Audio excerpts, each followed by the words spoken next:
Okay, right at 5 past. Let's begin. I hope you're all ready. Just a welcome from myself. I am Kokelwa Chimlongo. I'm the programs officer for the Southern Africa programs at Futurelect. I'm joined by Wellington Radu, who is the regional head of programs for Southern Africa. I'm also joined by our wonderful, beautiful guest, Malebo Kobe, who is a member of parliament in the 7th administration. And she's also an alumni of our program, but I'll introduce her a bit further as we dive into our conversation. We're so happy to have you here, Malebo, and we know it's going to be an absolutely amazing conversation. Let me hand over to my colleague Wellington to give us a little bit about Futurelect. Perhaps some of you might not know us as an organization, what it is we do, and yeah, over to you, Wellington.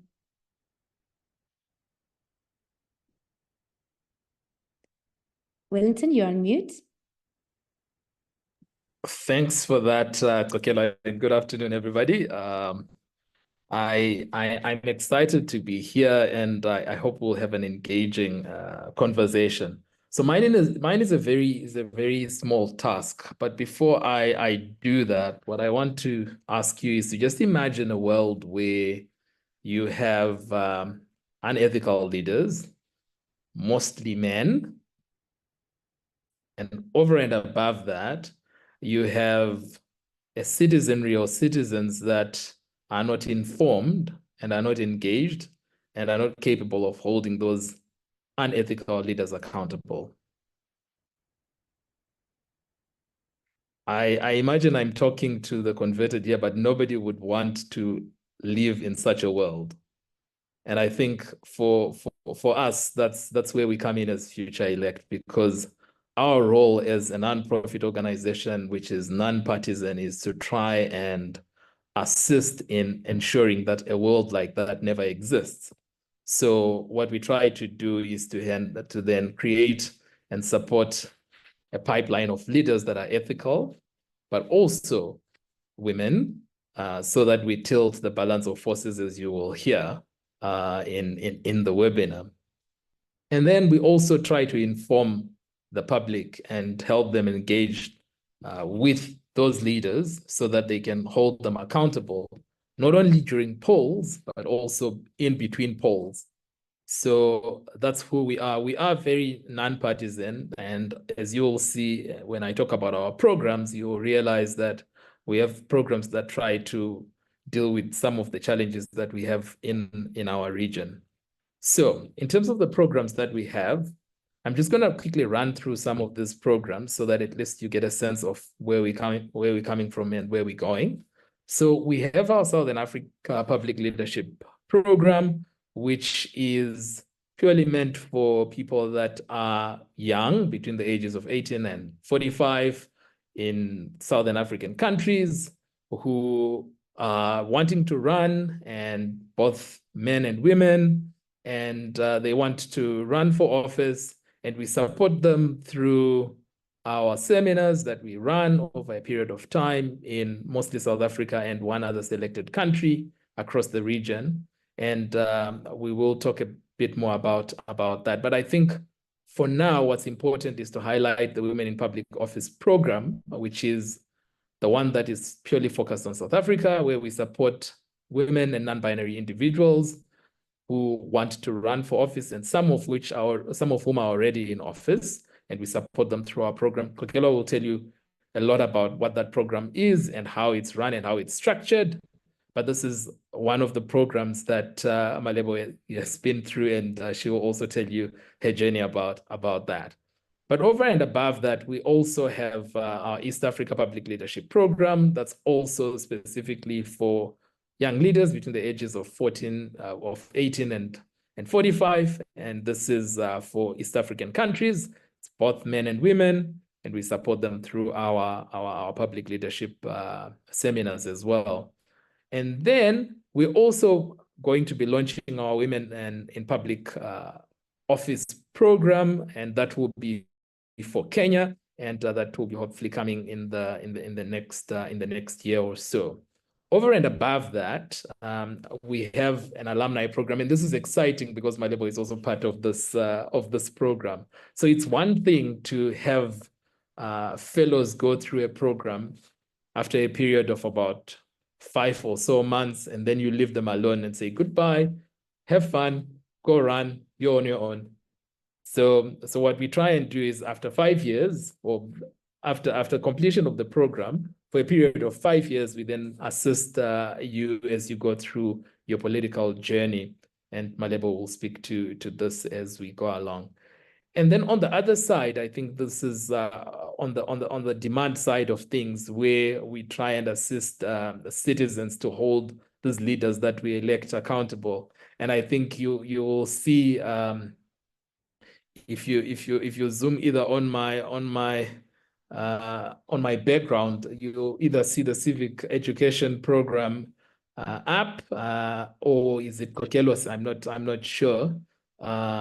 You actually can download our civic app across all the platforms, and this helps young people and any other people that are interested in holding political parties accountable, as well as leaders accountable, and it will assist in giving you the information that's necessary for you to be able to see how the political system works. Also, what are some of the things that those we select and who become leaders are actually supposed to do when they are in government, and how to hold those accountable. So in a nutshell, those are our big programs. We will be also moving into East Africa as well with our civic education app. So that will also be in the coming years. But I think what we are here for is to hear about the Women in Public Office Leadership program, and the challenges that women face in this country, and how our program responds to that. So with that, I will hand over to Kokel. Awesome. Thank you so much, Wellington, for that rundown of our programs. So as Wellington has said, I think a number of our programs really stem out of us having looked at the political context within our continent and within our country to see really where are the challenges and how can we actually adequately support and resource our political leaders. And so there's a number of challenges facing women in public office in South Africa. And although as a country we have made strides, there is still a lot of work to be done, right? We see this on an everyday basis. One of these are, the underrepresentation at higher levels of government. Within really key portfolios in government, we see that a large part of these are still run by men, and major political parties are still fielding male candidates. There's structural and cultural barriers as well, where women made up only 42% of candidates in 2024 in these previous elections. And so we see that even there's a number of barriers that women face when it comes to entry into public office in our country. Only 15% of parties achieved 50% female representation. There's also the pandemic of GBV in our country, where over 50% of female politicians face either verbal abuse or harassment, and they're also largely discouraged from actually participating in politics. And so this trend also persisted quite largely in the 2024 elections. There's also political gatekeeping, where a lot of candidates, 58% of them in 2024 were male, showing that there's still these barriers to entry. Women still struggle to access the adequate networks, the resources that they need to prepare themselves for success within their political careers. Party structures are also a big challenge, where a lot of political parties, including the new ones in 2024, are male-led. And so this obviously reduces the chances of then having women within key positions of power. So those are just some of the challenges that we identified in terms of what women in public office face. And so we then sort of created this program to be able to deal with those challenges. And how the program does this is to enable women to actually enter into these spaces through creating tailored workshops and seminars that are specifically designed to develop the skills necessary for top political roles. And we do this through, teaching things such as campaign management, public speaking, policy formulation, and things like that. And so we really try and teach these things in really creative ways as well within our seminars, to make sure that our leaders are adequately equipped and skilled for success. We also encourage the building of strong networks where we want to be able to create a safer environment for female politicians, and as well as inclusive and diverse representation, creating platforms for women to connect with influential leaders within the political arena. So program overview, just briefly, we focus on 3 modes of learning within the program. First is transformational learning. This is an inner sort of deep work, internal personal leadership work and self-development, where we really sort of push our fellows to dig deep and really understand, why is it that you want to run for office? What is it that you wish to contribute? And what is your why when you choose to run for political office? The second is the transactional learning. This is the skills-based content and training. We teach things like campaigning and things like that to really equip leaders to enter into office. Then there's systems learning as well. This is the political and government systems knowledge that we feel perhaps, our leaders, once they get into office, they may need to rely on those sorts of types of knowledge to be able to actually lead effectively. And so we infuse this into the program as well, so that our leaders are adequately equipped to understand the systems that they function within. This program then happens over 5 seminars.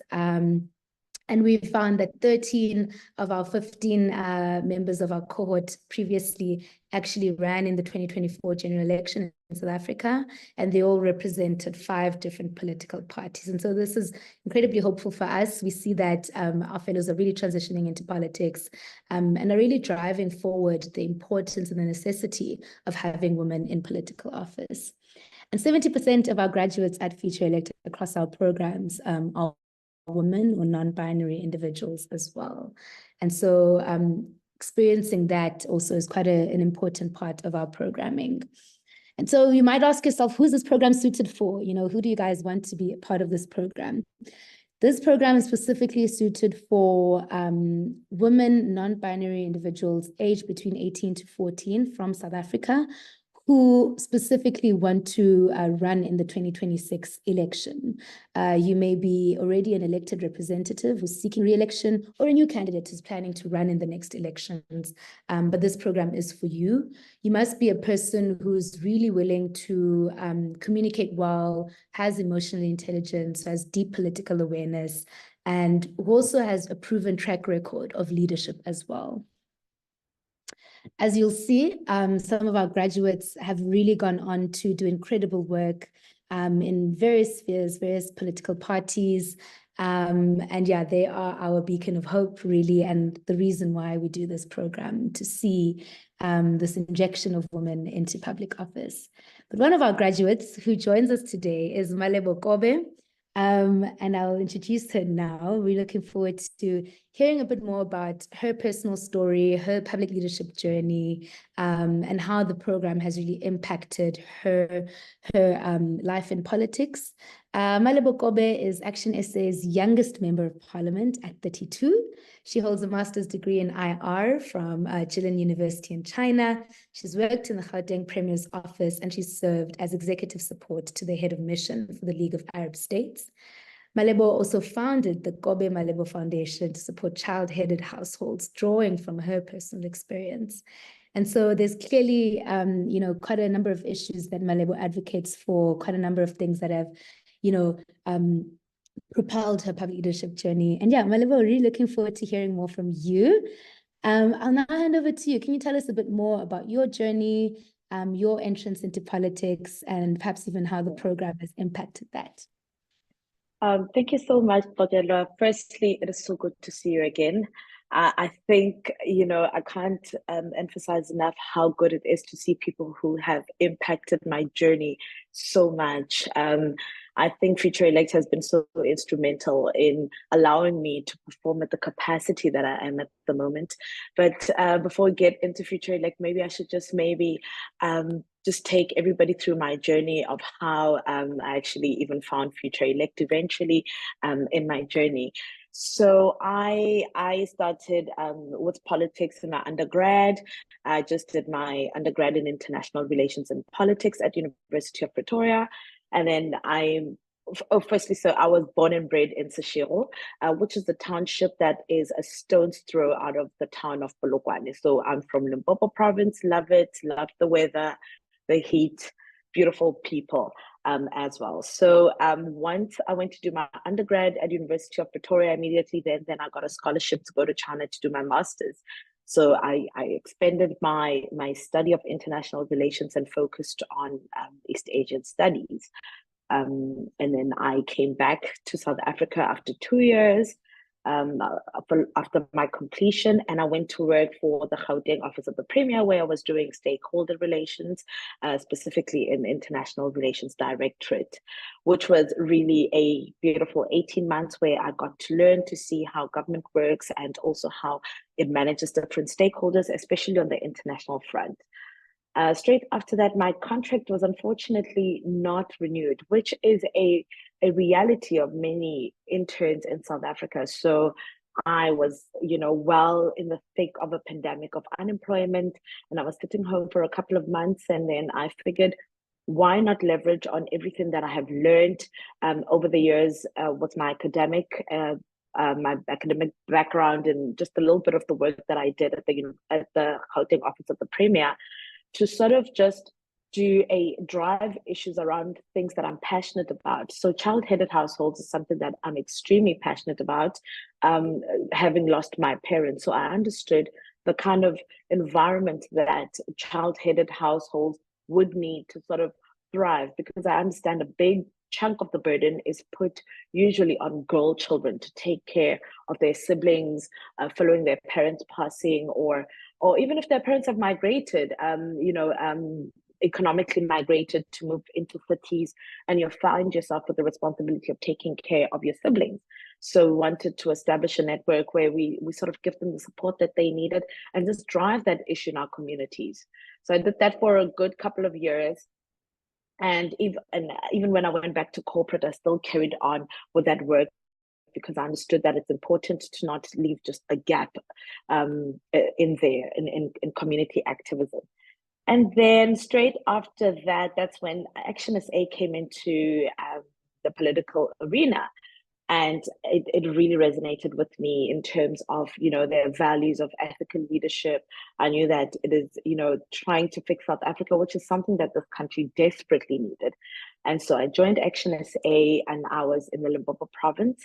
And when I joined them, I had no previous political credentials. And in South Africa, that's a huge thing. People want to know where your family's from. They want to know your exile credentials. They want to know if you know how to sing slogans. And I knew none of that. But what I knew is that I loved this country. I'm a patriotic South African, and I wanted to be part of the solution of fixing it. And so I took the little constituency that I was serving, and I knew that within a political party, I can serve a broader constituency. So I joined them, and when I joined them, they asked that I serve in comms. And so I did communications. I headed the comms in our province. And I was the provincial spokesperson for 2 years, and elections were there. And so I fielded my name on the National Assembly candidature list. And I don't know, I participated fully. I just threw myself in there, and I said, well, what would happen if I was actually part of the machinery that makes this government work, that holds them accountable? And so that's when I applied. Following elections, the results were quite shocking. I don't think that any of us expected us to get the outcomes that it did. But you know what? Fortunately, by chance, grace, whatever you call it, I was then, we had 6 seats, and from the 6 seats, I was able to get into National Assembly. And so I want to segue maybe into WIPO and Futurelect, that I actually got into Futurelect because I was an aspiring candidate. And what this program has done for me, Kodelo, I can't begin to tell you. And I make reference to Kotela because she was a central part of this program with us. She held our hands throughout the whole process. And I think, you know, when I think about who I was pre-Futurelect and pre-WIPO and who I am today, I can tell you now that I cannot imagine how I thought I would get into this to work in public office really and manage without having gone through what we went through. So, and I say this to say that when we speak about leadership and when we speak about women in leadership positions, usually we always talk about sorry about that. So when we speak about women and women in leadership, it's important to emphasize the issue of women in leadership, because when people talk leadership and politics, where I exist, the space that I exist, they're thinking about a 50-something-year-old man and top of the food chain. In a country like ours, not only is leadership heavily engendered, so it's given a gender concept, but it's also highly racialized in a country like ours. So when I walk into these doors of the National Assembly, and I'm serving as one of the youngest members of Parliament, and I'm a young lady, I think what Futurelect was able to do for me, it was able to cement me and work and help me work on my internal structures so that I'm able to perform at the level that I'm performing right now. I think we face a lot of external barriers which you can't necessarily help. These come with the nature of the game, and this is what has been placed on us by society. But what Futurelect was able to do, it was able to help me build myself from inside, because systemically we also contribute to our own failures as women, because the narrative externally has always been that way. And so when we acquiesce to the status quo, we do it unawareingly. And so when you get into a program like Futurelect, it wakes you up and it says, what makes you think that you are not the right person to actually come to Parliament? What makes you think that maybe you can't participate, you can't be the political head of your constituency? What are those little internal issues that you have, the internal voices that say to you in a meeting, don't raise your hand? And so those are the little things that Futurelect served to actually work like from my brain. So it has been one of the most grounding experiences, and it has helped me make room to perform better, because I became a better person through the exercises that we did. I think a lot of women are failed not by the skills and expertise that are required to be a leader or your voice. I think we're failed a lot by the shadows and the things that we don't say openly that hinder us from being active participants and from just taking the opportunity of leading people in any sphere. I hope that suffices. Yeah, no, it's amazing. Thank you for that start, Malebo. I think what you've opened up is really, because I think a lot of things, I mean, you can equip yourself in various ways, right, in terms of skills and all of these things, but what we really try to focus on, particularly with the Women in Public Office program, is that inner work, to really understand, what are some of the internal things you need to work on, what are some of the resources you need to get to be able to actually position yourself as a great leader. But I don't want to hog this conversation. I do want to open it up. If there are any questions in the chat, or if you'd like to maybe unmute yourself, please feel free. We do have Malebo for the next, I think, 15 minutes. And we really just want to have this as a conversation, whether you're interested in, some of her personal experiences, being a woman within public office, if you're interested in what the program, maybe minor, more detailed nuggets of things that happen in the program and how those prepared her. Whatever your questions may be, if you'd like to just unmute. There's a question from Shonay about what was your proudest moment in your leadership journey? My goodness, I think one of my proudest moments, I realized this past weekend when we went to Giyani and we're doing an oversight on the Giyani Water Project. Water scarcity is a huge issue, especially in the province where I come from. So when I joined Action SA initially 2 years ago, because I did say that I really do not have political experience, they threw me in and said, we want you to communicate this issue and put pressure on government to do something, because billions have been funneled into this project, and there's still families who have never received a drop of water, 55 villages to be exact.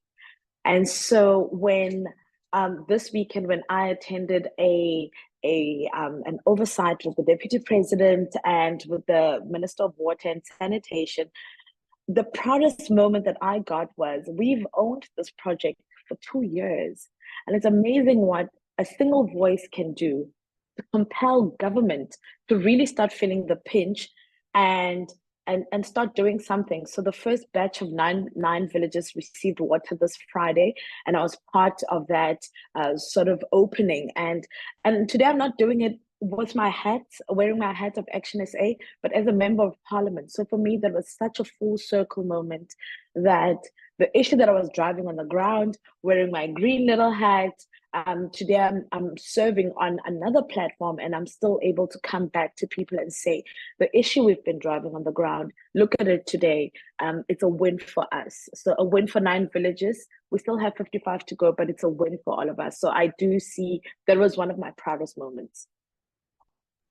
Amazing. That's quite, and I also think we downplay the importance of, members of parliament actually taking oversight work importantly and prioritizing it, because that's when you see, right, what's actually happening, and you're not this sort of far removed, distant figure sitting in parliament. You're actually seeing the everyday issues that your constituents face, and so that's incredible. Absolutely. One of the other questions that have come through is this person comes from a corporate space. This came through from our registration form, one of the questions. So they're saying that they come from a corporate space. I know that you also have, various nuggets of like different parts of your background. You were a spokesperson at some point, and also school. But what are some of the practical ways to leverage corporate experience to add value in the political arena? Yeah. So that's a great question, by the way. And I think that's how I actually got into politics. I knew when I started the Kobe Malebo Foundation, I was unemployed and I could not access income, right? But I knew that I was talented. I knew that I could communicate.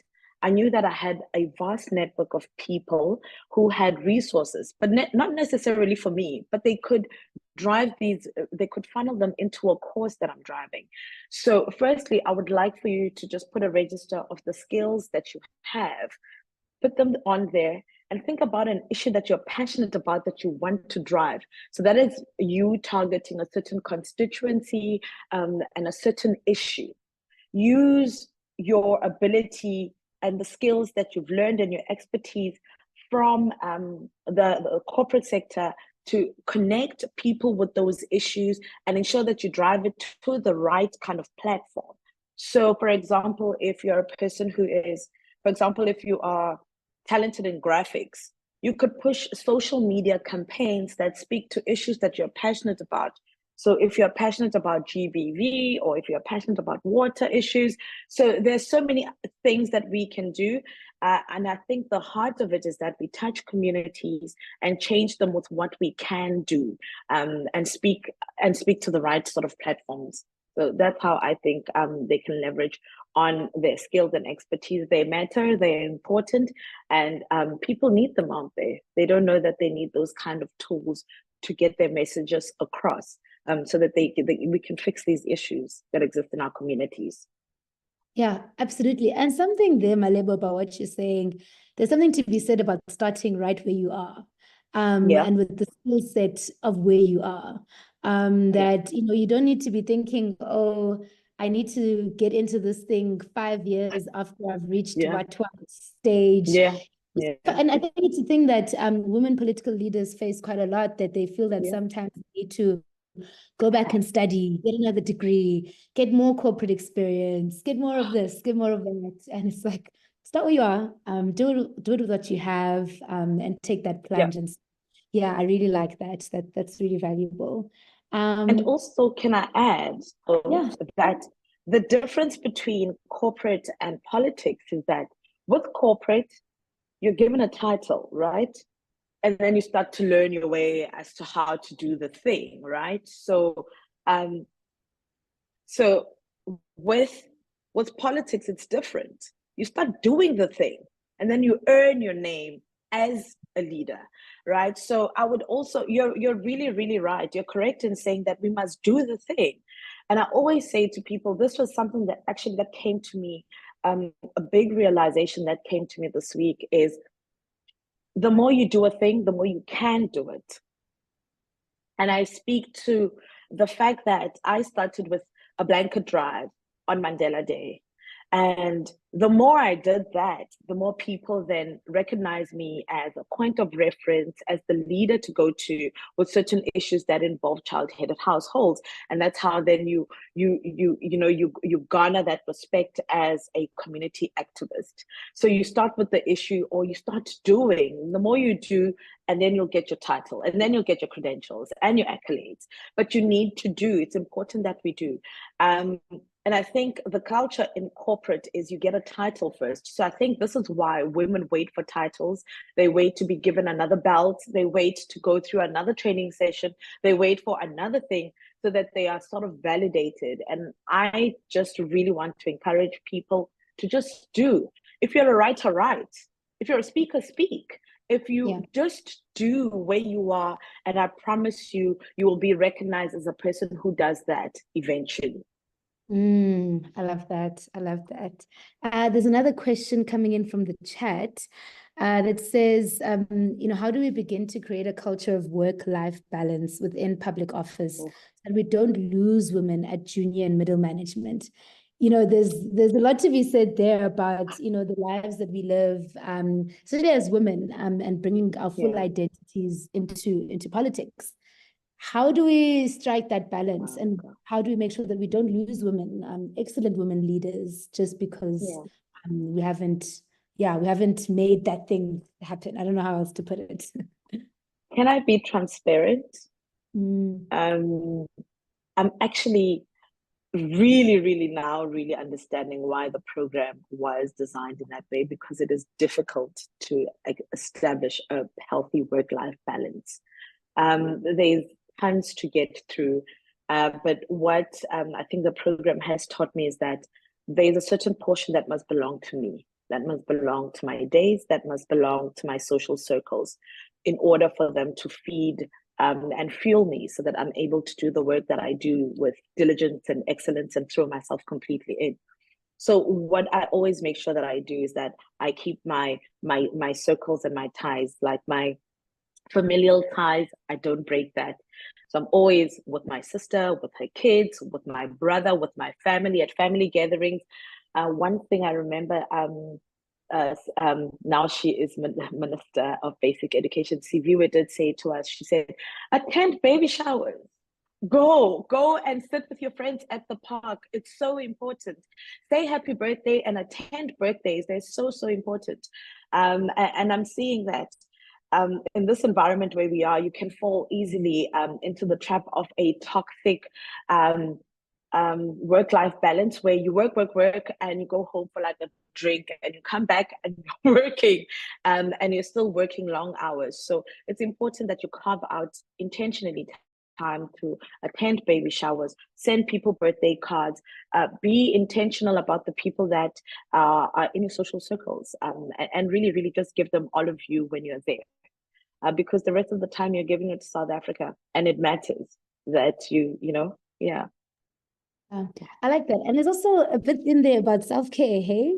In the midst of all of this that you're doing for everyone else, showing up for your community and your tribe, you should.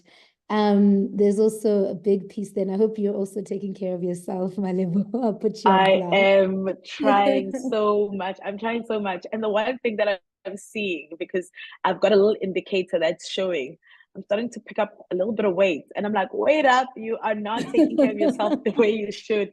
But yeah, I'm holding myself accountable, because this is the month of September. I need to make sure that summer finds me ready. I love that. Yes.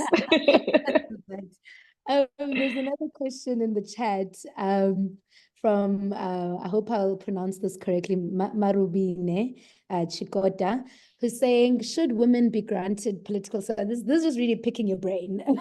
Wow. Should women be granted political power or positions as a means of leveling the playing field and addressing gender equality, or should opportunities be based solely on meritocracy, so on merit? What are your views? So I'm 50-50 about it, because when we say that we are basing it purely on merit and performance, sometimes we, as I said before, the field that we are working in is skewed towards men.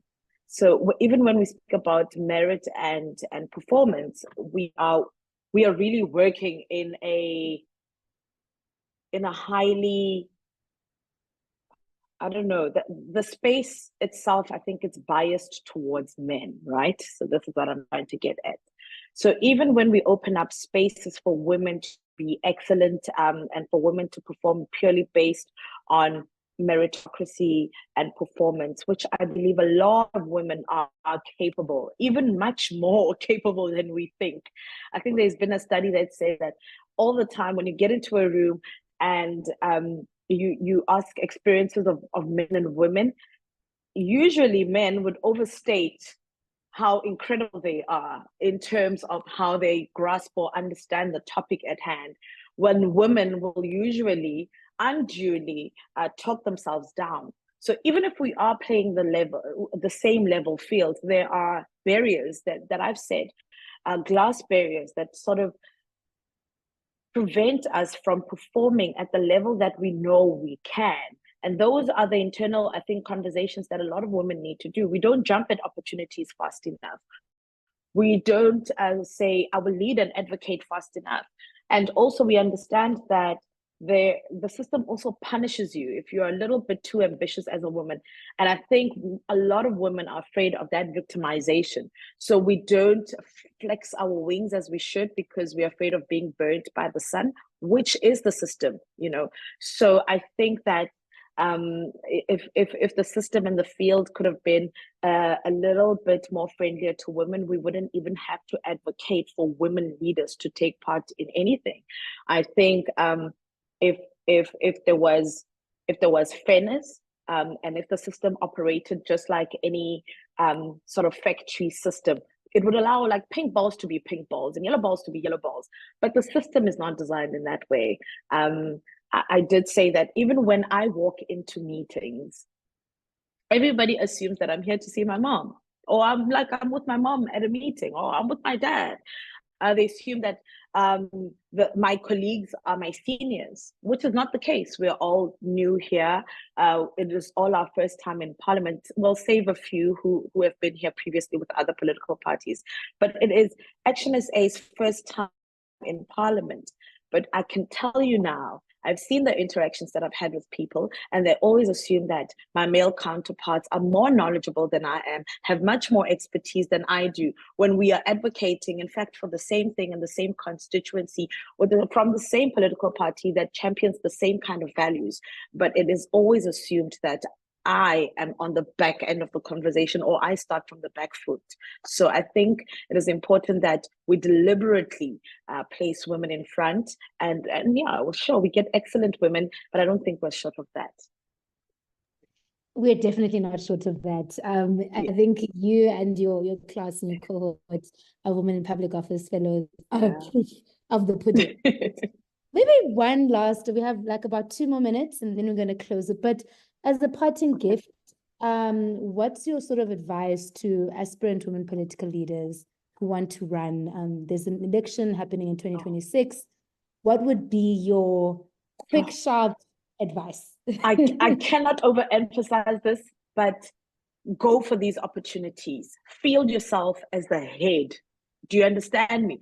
Don't even say I will be deputy, or I will wait for another chance, or I'm waiting for training at another level of governance. Listen to me.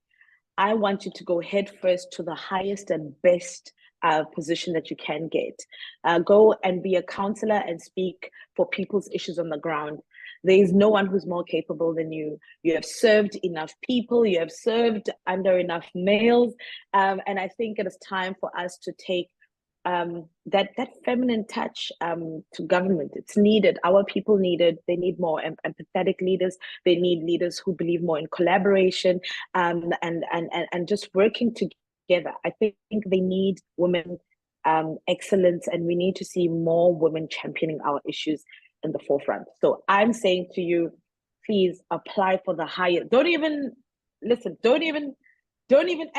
to advice given to you by other people who say, just give yourself a couple more times. You will be ready. Trust me.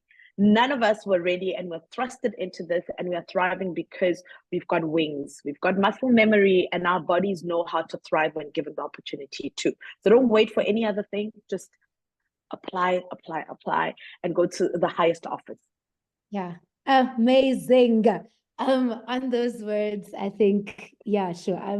I'm incredibly inspired. Even Ukitumetsi in the chat is, out of all the languages in the world, Malebo chose to speak facts.